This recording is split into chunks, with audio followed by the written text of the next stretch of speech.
नमस्कार। एक परिवार में नई नवेली दुल्हन ब्याह करके लाई गई थी। उस परिवार में यह प्रथा था कि जब भी नई नवेली दुल्हन ब्याह करके आती थी तो सत्यनारायण भगवान की कथा सुनी जाती है। एक शुभ मुहूर्त देख कर के एक निश्चित तिथि को सत्यनारायण भगवान की कथा सुनने का निर्णय लिया गया।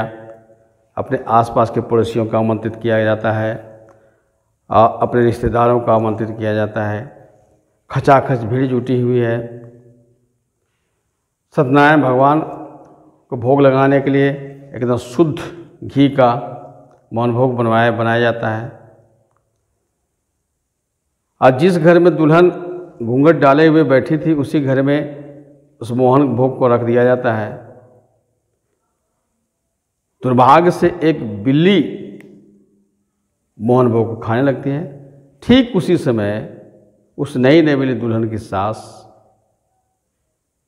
बिल्ली को मोहन भोग खाते हुए देख लेती है। उसे गुस्सा नहीं थमाता है और डंडा उठाती है, मारती है। बिल्ली वहीं पर ढेर हो जाती है। अब चारों तरफ घर में मेहमान भरे हुए हैं, रिश्तेदार भरे हुए हैं, पड़ोसी भरे हुए हैं। अब उस बिल्ली को करे तो क्या करे? अगर मरी हुई बिल्ली को बाहर फेंकती है तो कई तरह के सवाल पूछे जाते हैं। तो अपनी इज्जत बचाने के लिए आज चूँकि मुहूर्त भी हो गया था तो फिर नया से मोहन भोग बन भी नहीं सकता था। इसलिए उस नई नवेली बहू की जो सास है उसने सोचा कि चलो अभी तो मैं ही केवल देखी हूँ। तो इज्जत बचाने के लिए जिस घर में वो नई नवेली दुल्हन बैठी थी घूंघट डाल करके उसी घर में उस बिल्ली मरी हुई बिल्ली को ढक दी। सत्यनारायण कथा पूर्ण हुआ। समय बीतता गया। दुल्हन चूंकि घूंघट डाले हुए थी इसलिए उसने तो यह नहीं देखी कि बिल्ली मोहन भोग जूठा कर दी है, पर इतना वह जरूर देखी कि बिल्ली पर डंडा चलाए, आवाज़ हुआ, बिल्ली मारी गई और उसको ढक दिया गया। कालांतर में जब उस बहू की संतानें हुई, शादी करने की बारी आई, शादी भी हुई। अब उसके बेटा का दुल्हन उसकी बहू आई। फिर उस सत्यनारायण कथा सुनने की बारी आई। रिश्तेदार पड़ोसी खचाखच भरे हुए थे। मोहन भोग बना हुआ था। अब चूँकि अपनी सास को देखी थी कि कथा शुरू करने से पहले बिल्ली को मार करके ढका जाता है, वो बिल्ली ढूंढना शुरू करी। अब सबको समझ में नहीं आ रहा था क्या ढूंढ रही है, चारों तरफ ढूंढ रही है पर बिल्ली कहीं मिल नहीं रही है।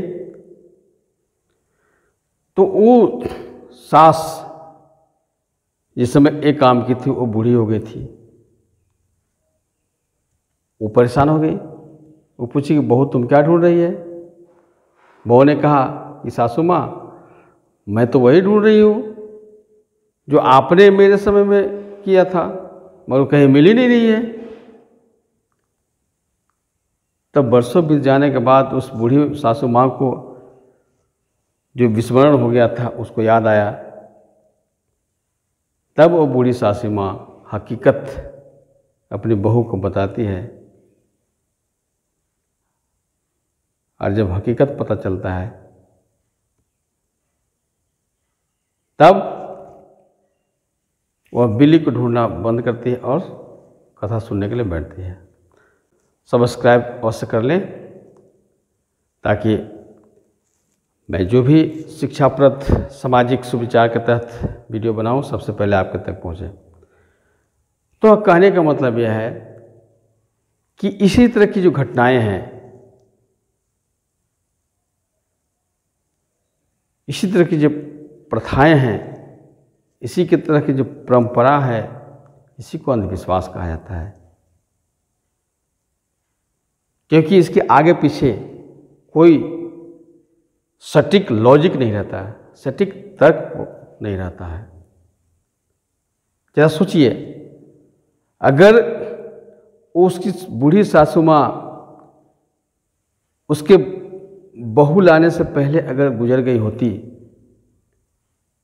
तो कभी भी सच्चाई सामने नहीं आता और वह उस परिवार के लिए परंपरा बन जाता।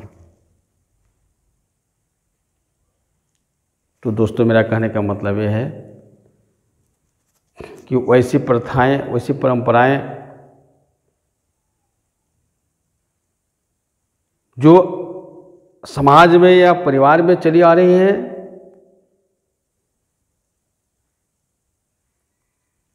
और वो मानसिक, आध्यात्मिक, सामाजिक प्रगति में बाधक है, उसे अलविदा कह देना चाहिए। थैंक यू, नमस्कार।